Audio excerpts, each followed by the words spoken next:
บาทไอ้ที่ไปเอา100 บาทอย่าบอกลูกแล้วเลยอย่าไปแบบนี้นะ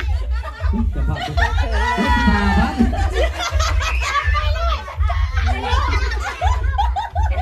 ไปต่อแล้วนะแม่ดาว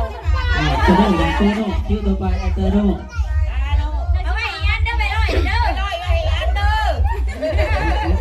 ต่อแล้วไปต่อเด้อไปต่อเที่ยว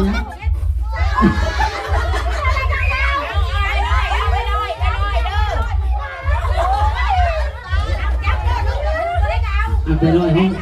ยังอีก100นึงยังอีก2วันได้100เด้ออย่าบังกล้องดิอย่าบังกล้องจกแล้วเลยยักไป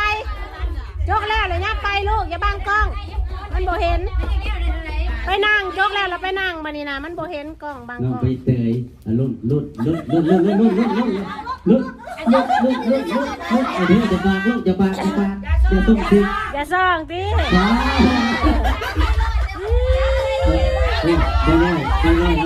กันยามาจับกล้องเนี่ยคือไปต่อแถวจับกล้องไงเนี่ยอันนี้เสียงทุกตารางกันเลยนะกล้องน้องฟ้า100 บาท100 บาทจะไปต่อแถวบาทไปยังทางเมียวน่ะเอาลูกข้าวริบบาทเลยเอา100 บาท100 บาทน้องดาวมาเนี่ยดูห้ามส่งสายตาน้องดาวจะเอาไปเลยน้องดาวนั่นแน่